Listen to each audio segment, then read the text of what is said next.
Hello dear student, मैं अंजना कुमारी आप लोग का स्वागत है इजी लैंग्वेज चैनल पे। तो आप लोग को पता है कि अभी जो है हम day to day class 9th का क्वेश्चन जो है मैथ का एनसीईआरटी उससे रिलेटेड क्वेश्चन सॉल्व करते हैं और बिल्कुल इजी मेथड से, बिल्कुल शॉर्ट तरीक़ा से उसको हम सॉल्व करते हैं।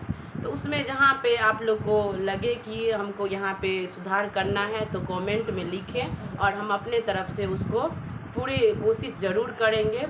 तो उससे पहले एक छोटी सी रिक्वेस्ट है कि मेरे चैनल को लाइक, शेयर एंड सब्सक्राइब ज़रूर करें। और क्वेश्चन देखिए बोर्ड पे। क्वेश्चन क्या है कि 2x² plus y² plus 8z² minus 2√2xy, फिर क्या है प्लस 4√2yz माइनस 8xz। इसको हमको क्या करना है, तो गुणनखंड निकालना है। तो इससे पहले हम क्वेश्चन भी इस तरीक़ा का सॉल्व किए थे और इसमें जो है सर्वसमीका का प्रयोग करके हमको इसको सॉल्व करना होगा। तो उसके लिए हम कुछ फार्मूला लिखाए भी थे। तो फार्मूला सब सेम ही रहता है। अगर आप एक फार्मूला लर्न करते हैं तो उसी से आपका सारा इस तरीक़ा का जो भी क्वेश्चन होगा वो सारा बन जाएगा, बस उसमें सिंबल को चेंज करना होगा। तो देखिए इसके लिए हम यहाँ पे क्या है, इसमें हमको एक जगह यहाँ माइनस और यहाँ माइनस चाहिए। तो हम क्या करेंगे, इसके लिए फार्मूला क्या होगा, ए आप लोग को हम लर्न कराए थे कि a प्लस बी और प्लस सी का होल स्क्वायर किए रहे थे। और इसमें हमको दो जगह माइनस लाना है। तो इसमें हम क्या करते हैं, यहाँ पे मतलब सी को अगर हम माइनस कर देते हैं तो ये दोनों क्या हो जाएगा, माइनस में हो जाएगा। तो इसका स्क्वायर इक्वल टू क्या होता है कि a² plus b² plus c²। अब क्या लाना था, तो माइनस में 2ab प्लस में 2bc और माइनस में 2ac। ये है सर्वसमीका। इसी का हम क्या करेंगे, यूज करके ये क्वेश्चन को हम सॉल्व करेंगे। तो और जो आप लोग ये भी देखते होंगे कि बस हमको a प्लस बी प्लस सी का होल स्क्वायर मतलब लर्न किए थे और ये जो है सब में सेम ही होता है, बस सिंबल चेंज होगा। तो ये तीनों में जहाँ पे आपको माइनस का ज़रूरत पड़े तो आप माइनस करेंगे, प्लस का ज़रूरत पड़े तो आप प्लस करेंगे, बस फार्मूला एक ही रहेगा। तो देखिए अब हमको क्या करना है कि यहाँ पे ऐसे डिजिट, ऐसी संख्या से हमको मल्टीप्लाई करना होगा कि हमको ये जो संख्या है ये हमको आ जाए। तो अगर आप किसी भी संख्या, कौन ऐसा संख्या है जिसको हम स्क्वायर करते हैं, मतलब उसका वर्ग करते हैं, तो वो जो है हमको टू हो जाएगा। तो देखिए आप लोगों को पता है कि अगर किसी भी संख्या पे रूट चढ़ा होता है, अगर उसी संख्या को हम फिर से मल्टीप्लाई करते हैं तो उसका क्या होता है, रूट जो है वो हट जाता है। रूट का मतलब क्या होता है, वर्गमूल। अगर √2 है तो ये वर्गमूल हुआ, रूट में अगर 3 है तो इसका मतलब घनमूल हुआ। तो अगर रूट चढ़ा है और यहाँ पे कुछ नहीं लिखा है, इसका मतलब क्या है कि इसका वर्गमूल निकालना है। तो अगर √3 को हम √3 से मल्टीप्लाई करते हैं तो वो क्या हो जाता है, उसका रूट हट के वो 3 हो जाता है। यहाँ पे हमको क्या लाना है, 2 लाना है। तो अगर हम √2 को √2 से मल्टीप्लाई करेंगे तो क्या हो जाएगा, 2 हो जाएगा। तो यहाँ पे हम क्या करेंगे, √2x का क्या करेंगे, होल स्क्वायर कर देंगे, फिर प्लस। अब हमको यहाँ पे क्या है, y ही लाना है और y² लाना है। तो y को अगर हम y से मल्टीप्लाई करेंगे तो क्या होगा, y² होगा, क्योंकि आप लोग को पता है कि मल्टीप्लाई का रूल है कि अगर आधार बराबर होता है तो पावर को जोड़ दिया जाता है। यहाँ पे क्या हो जाएगा, 2y² ही हो जाएगा, ठीक। फिर अब यहाँ पे प्लस।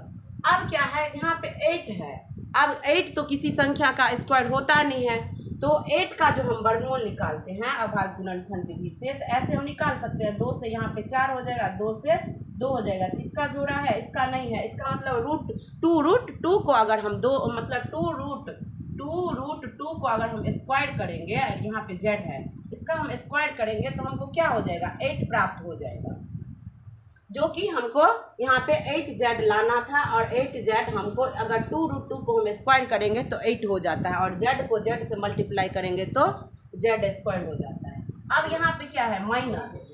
अब माइनस यहाँ पे क्या देंगे, हमको क्या लाना है, 2√2xy लाना है। तो 2 तो फार्मूला का है और फिर मल्टीप्लाई a के जगह पे क्या है, मतलब x की जगह पे क्या है, यहाँ पे 2 है, रूट में 2 है और x ले लेंगे। अब y के जगह पे क्या है, तो y है। देखिए जो संख्या हमको चाहिए यहाँ पे ये आ गया ना, माइनस में हमको चाहिए था, माइनस है।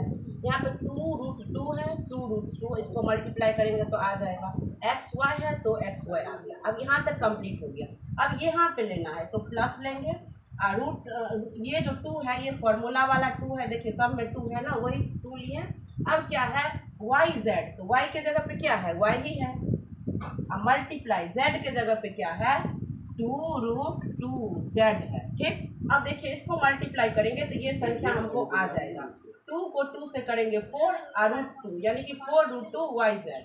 अब माइनस यहाँ पे 2, अब क्या है एक्स जेड है, तो 2 तो दे दिए, अब हमको 8 लाना है। एक्स के जगह पे क्या है √2 और क्या है एक्स हो गया और जेड क्या है यहाँ पे एक्स दे दिए। अब जेड के जगह पे क्या देंगे 2√2 और जेड, सबको अगर हम मल्टीप्लाई करते हैं तो ये संख्या हमको आ जाता है। बस यही लाना था।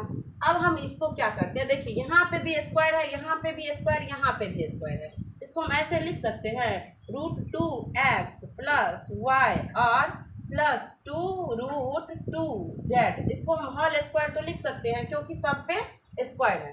अब होल स्क्वायर लिखे हैं तो इसी संख्या को हम क्या करते हैं 2 बार लिख देते हैं। होल स्क्वायर का मतलब होता है कि उस संख्या को उसी संख्या से मल्टीप्लाई किया गया है। तो इसको हम ऐसे लिख सकते हैं √2x plus Y plus 2√2 Z. और फिर क्या करते हैं इसी को एक बार और हम लिख देते हैं √2x प्लस वाई और प्लस में 2√2 जेड। यही जो है हम ये जो है ये नीचे वाला जो था यही मेरा क्या है इस संख्या का गुणनखंड है। तो आशा करते हैं कि आप लोग को समझ में आया हो गया। अगर नहीं आया तो कमेंट में लिखना ना भूलें। मिलते हैं अगले वीडियो में, अभी के लिए बाय बाय, टेक केयर।